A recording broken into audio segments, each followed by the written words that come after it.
ሰላም ጤና ይስጥልኝ ውድ የተጓዥ ሚዲያ ቤተሰብ እንደምን ከረማችሁ። እንኳንም ለታላቁ ጾማችን ለአብይ ጾም በሰላም በጤና አደረሳችሁ። አብይ ጾምን ምክንያት በማድረግ የተለያዩ ቦታዎችን ለማስጎብኘትና እንደዚሁም ደግሞ መንፈሳዊ ትምህርትን ለማስጨበጥ ለእናንተ የተለያዩ ቦታዎችን እየዞርን ለማሳየት እንሞክራለን። እንደ እግዚአብሔር ፈቃድ እናንተም ጸሎት አድርጉልን። እንደዚሁም ላልሰሙ ላላዩና እንደዚሁም ሚዲያውም እንዲያድግ ጭምር ኮፒ ሼር ሊንክ እንደዚሁም ሰብስክራይብ እያደረጋችሁ በመተባበር አብረን እንጓዝ ለማለት ነው። እና ዛሬ እንግዲህ አንድ ለየት ያለ ቦታ ላይ ሄደናል።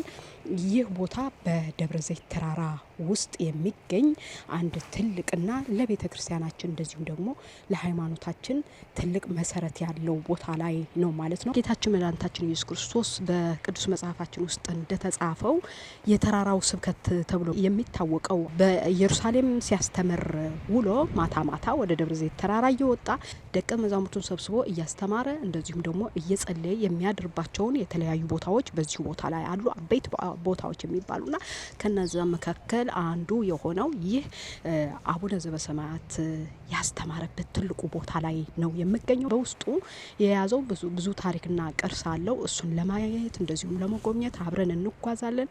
እናንተም ከኛ ጋር አብራችሁ እንደምትጓዙ ተስፋ እናደርጋለን። በድጋሚ መልካም የአብይ ጾም ተከታተሉን። አብረን እንግባ።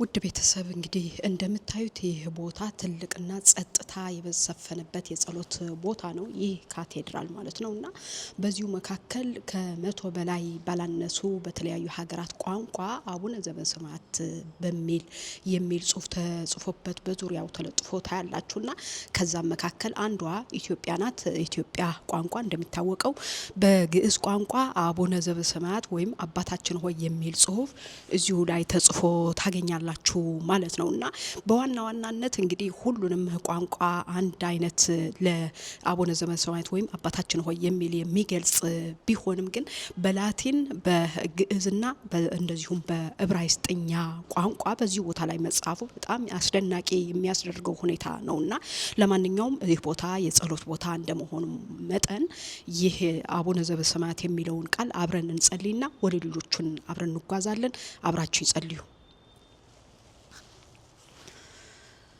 አቡነ ዘበሰማያት ይትቀደስ ስምከ ትምጻእ መንግስትከ ወይኩን ፈቃድከ በከመ በሰማይ ከማሁ በምድር ሲሳየነ ዘለለ ዕለትነ ሀበነ ዮም ህድግ ለነ አበሳነ ወጌጋየነ ከመ ንሕነኒ ንህድግ ለዘአበሰ ለነ ኢታብአነ እግዚኦ ውስተ መንሱት አላ አድህነነ ወባልሐነ እንኩሉ እኩይ እስመ ዚአከ ይእቲ መንግስት ኃይል ወስብሐት ለዓለመ ዓለም አሜን። እንግዲህ ውድ ተመልካቾች ይህ የኢትዮጵያ ኦርቶዶክስ ተዋሕዶ ቤተክርስቲያን መሰረት ያደረገ የግዕዝ ቋንቋ አቡነ ዘበሰማያት የሚደገምበት የጸሎት መስመር ነው። እንግዲህ እንደ ለዛሬ እንደያዝነው መጠን እዚህ ቦታ ላይ የተጻፈውን አቡነ ዘበሰማያት የሚለውን ብቻ አልነው እንጂ አቡነ ዘበሰማያትን ብለን በተለይ ኢትዮጵያውያን ኦርቶዶክስ ተዋሕዶ እምነት ተከታዮች የእመቤታችን የቅድስት ድንግል ማርያም በሰላመ ቅዱስ ገብርኤል የሚለውንም በዛው አንድ ላይ አድርገን ጸሎት እናደርጋለን ለማለት ነው።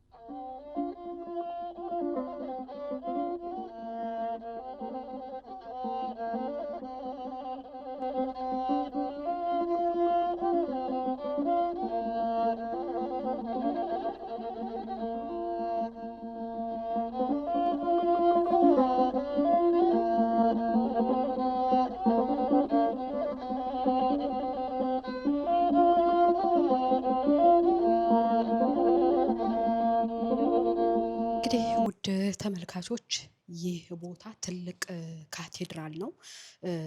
በአሁኑ ሰዓት በካቶሊክ እጅ ወይም ደግሞ በፈረንሳይ ላቲን ካቶሊክ ተብለው የሚታወቁ በሮማ ካቶሊክ ውስጥ ሆኖ ነገር ግን ላቲን ካቶሊክ ውስጥ እንዳለ ነው የሚያሳየኝ መረጃና እንግዲህ መጀመሪያም ቦታው የተሰየመው ፔተር ኖስተር ተብሎ ነው የተሰየመው። ያ ማለት ደግሞ በላቲንኛ ቋንቋ ሲሆን አባታችን ሆይ የሚል ስያሜ ይሰጣል ብለው አባቶች ይተረጉማሉና እንግዲህ ከኋላ እንደምታዩት ይህ ጽሁፍ ከሁሉም ካሉት ከመቶ በላይ ቋንቋ የተጻፉት ቋንቋዎች መካከል አንዱ ላቲንኛ ነው። ይሄው እንደምታዩት ከመጀመሪያው ሲጀምር ፔተር ኖስተር የሚለውን ያሳያል። እንግዲህ ከዛ በኋላ ያለውን ያው ቋንቋውን ስለማላውቀው ግን በራሳቸው ቋንቋ አባታችን ሆይ የሚለውን እስከመጨረሻው ድረስ የሚለውን ብለው በመጨረሻ ላይ አሜን የሚለውን አስቀምጠው ታገኛላችሁና በመጀመሪያው ላይ ያለው ፔተር ኖስተር ብለው በስሙ አጠቃላይ ይገልጸዋል ማለት ነው። አብይ ስያሜ ነው ይስያሜ እና ፔተር ኖስተር ማለት አባታችን ሆይ ማለት እንደሆነ ነው እንግዲህ ያገኘኋቸው መረጃዎች የሚያሳዩ ማለት ነውና እንግዲህ ካሉት በዚህ መካከል ካሉት ቋንቋ ጽሁፎች አባታችን ሆይ የሚሉ ቋንቋ ጽሁፎች መካከል አንዱ የላቲን በላቲን ቋንቋኛ መሆኑን የሚያሳየን ነው ማለት ነው እዚህ ቦታ ላይ ያለው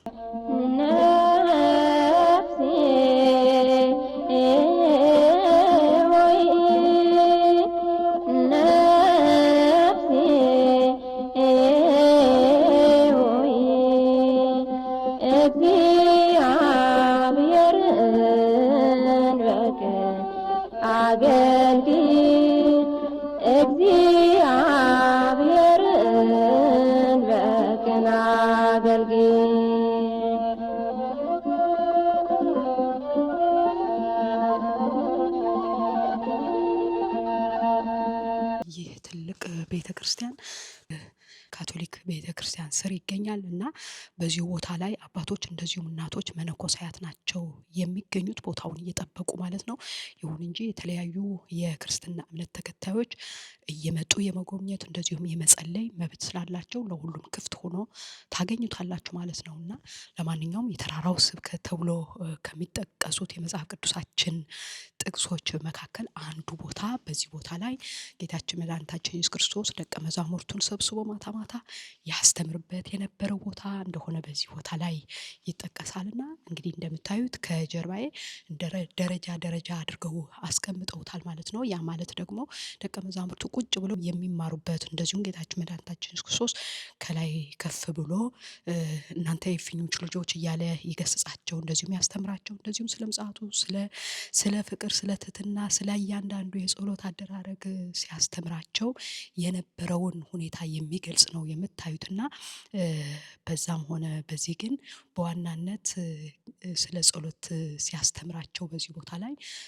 ደቀ መዛሙርቱ ማለትም ሐዋርያት ጌታ ሆይ እኛስ በምንጸልይበት ሰዓት ምን ብለን እንጸልይ ብለው ሲጠይቁት እናንተስ በምትጸልዩበት ሰዓት እንዲህ ብላችሁ ጸልዩ ብሎ ቅድም በውጭ ላይ ሆኜ ሳነበው እንደነበረው እሱን አይነት ቃል ነግሯቸው በዛ አይነት መሰረት እንዲጸልዩ ያስተማረበት ዋነኛውና ትልቁ ቦታ ይህ ቦታ ነው ማለት ነውና ቦታውም የሚገኘው በደብረ ዘይት ተራራ ከሚገኙ አበይት ቦታዎች መካከል አንዱ ነው ማለት ነው።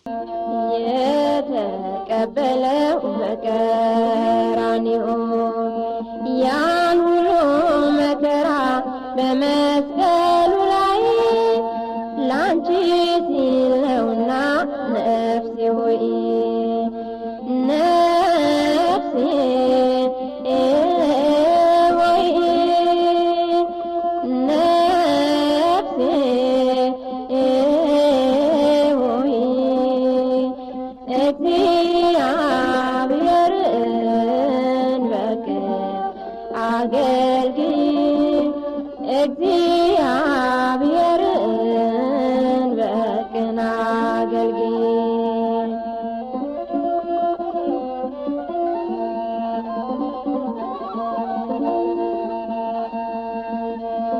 ተዘጋጅተሽ ኑሪ ሁልጊዜ በነገ በዛሬ እንዳትታለይ ነፍሴ ሆይ የምታዩቸው እነዚህ ሁሉ በተለያየ ቋንቋ ሀገራት ቋንቋ ጽሁፍ ተጽፈው ነው የምናያቸው። ከኋላይም የምታዩት በሀገሪቷ ዕብራይስጥ ወይም ሂብሩ ተብሎ በእንግሊዝኛው የሚጠራው ቋንቋ እንደምታዩት አባታችን ሆይ የሚለውን ከላይ ተጽፎ ታያላችሁ ማለት ነውና ብዙ በእርግጥ ይህንን ለማንበብ ትንሽ ጊዜ ሊፈጅ ይችላል። በጣም የሚገርም ነው። ያው ዕብራይስጥኛ ማወቅም ራሱ አንድ መታደል ነውና እኔ ገና ትምህርት እየተማርኩኝ ስለሆነ ከትንሽ ጊዜ በኋላ ቋንቋውን በደንብ እያነበብኩኝ አካባቢ ያሉትንም ታሪኮች በአብዛኛው በዕብራይስጥኛም መጽሐፍቶች ውስጥ ስለሚገኙ እነሱን ዳሰስ ለማድረግ እንሞክራለን ማለት ነውና ያም ሆነ ይህ ግን በዕብራይስጥኛ ቋንቋም እንደተጻፈ የሚያሳይ ትልቁ የቦታው ክብርና ቅድስናን የሚያሳይ መሆኑን የሚያመላክት ነው ለማለት ያህል ነው። በጣም የሚደንቅ ነገር ነው። አጠቃላይ ቦታው ስታዩት ጸጥታ የሰፈነበት፣ ሰላም ያለበት፣ እውነትም ለጸሎት አመቺ ሆነ ሁሉም ነገር ተመቻችቶ ነው የምታዩትና ቦታውን የሚያስተዳድሩ ቅዱሳን ወይም መነኮሳት ወይም የቤተ ክርስቲያኒቷን በአሁኑ ሰዓት በይዞታ መስመር ይዛው ያለችው ቤተ ክርስቲያን አስተዳደር መሆኑን የሚያሳይ ነውና ለጎብኝ በጣም አመች ነው። ለጸሎት በጣም አመች ነው። ታሪክን ለማወቅ በጣም አመች ነው። ሁሉንም ነገር የተመቻቸ ሆኖ ነው የምታገኙት እና ከጀርባም ስታዩዋቸው እንግዲህ እንደ ስሙ ማጠራር ይሄ ማውንት ኦፍ ኦሊቭ ተብሎ ስለሚታወቅ በተለያዩ የአትክልቶች ወይራዎችና ተለያዩ ትላልቅ ዛፎች ተከቦ ታገኙታላችሁ ማለት ነው እና ያም ሆነ ይህ ግን ትልቅ የጸሎት ስፍራ የንስሐ ስፍራ መሆኑን ያመላክታል ማለት ነው።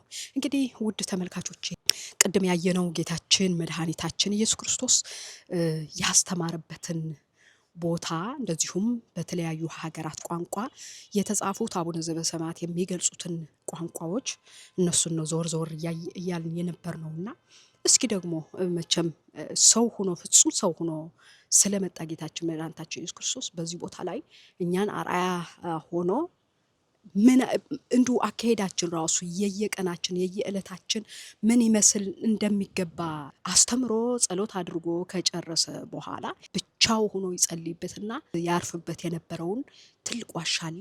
ወደዛ ደግሞ እንሂድ። አሁንም አብራችን ተከተሉን። በድጋሚ መልካም የአብይ ጾም ጅማሬ ይሆንልን። እንሂድ።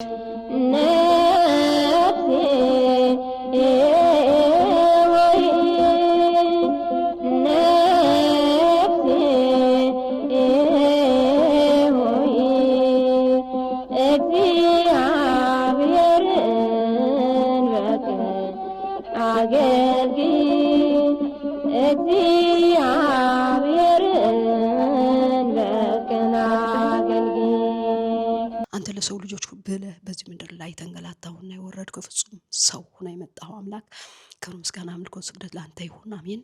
ይሄው እንደምታዩት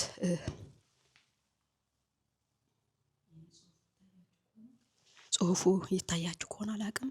በዚች ዋሻ ላይ ስፔሲፊክሊ እዚህ ውስጥ ያድር እንደነበረ የሚያሳይ የሚገልጽ ነውና እንደዚሁም በዙሪያው የምታዩዋቸውን ቦታዎች በጣም ብቻው እዚህ ሲሆን የጸልይባቸው የነበሩ ዋሻዎች እንደሆኑ ነው የሚገልጹት ታሪኮችና በጣም ድንቅ ነው። እውነት ይህን እያየ የሰው ልጅ ለምን ጭካኔ የተሞላበት ስራ ይሰራል?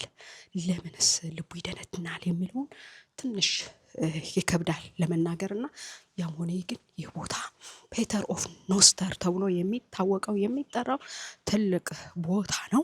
እንግዲህ ኢትዮጵያውያን መጥታችሁ ያላያችሁ ካላችሁ ቦታው ከዚህ ከእርገቱ በስተ ግራ በኩል ወረድ ስትሉት የምታገኙት ሁሌም እስከዚህ ሰዓት ድረስ ማለትም በዚህ ሀገር ሰዓት አቆጣጠር እስከ 6 ሰዓት አካባቢ ድረስ ሁሌም ክፍት ሆኖ የሚታይ ቦታ ነውና መጥታችሁ ጎብኝታችሁ አይታችሁ እንደዚሁም ጸሎት አድርጋችሁ መሄድ እንዳለባችሁ ከመጣችሁ አይቀር ማለት ነውና ጎብኝታችሁ በደንብ በስነ ስርዓት በዚህ ቦታ ላይ መጣችሁ ያለውን ነገር በደንብ አይታችሁ ብትመለሱ የተሻለ ይሆናል ብዬ ስለማስብ ነውና እንግዲህ ለዛሬ ነበረኝ ቆይታ ይሄን ይመስላል።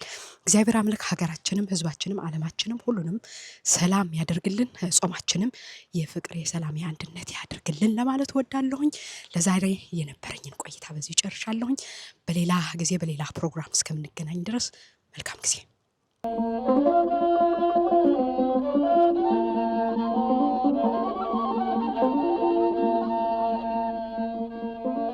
በንስሐ ጥምቀት ታጠቢና ክቡር ደሙን ጠጪ ስጋውንም ብይ ነፍሴ ሆይ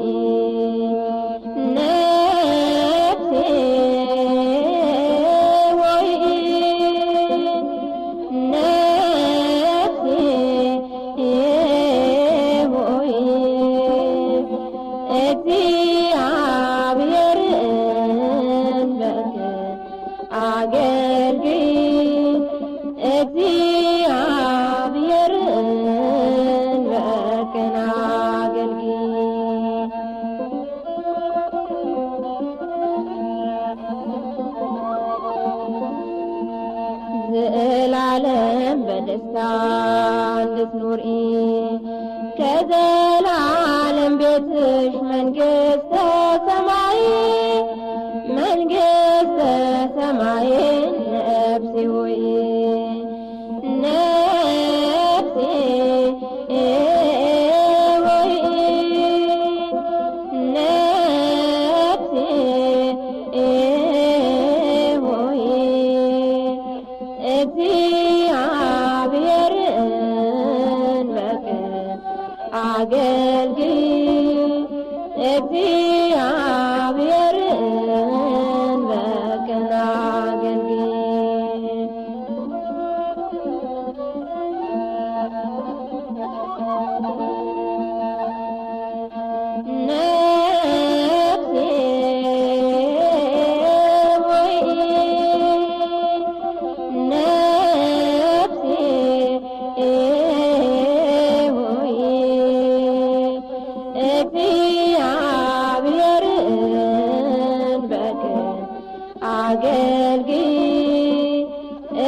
የአባቶቻችን የሐዋርያት ትእዛዝ ነው። ሰው በልቡናው ቂምንና በቀልን ቅናትንና ጠብን በባልንጀራው ላይ በማንም ላይ ቢሆንም አያዝ።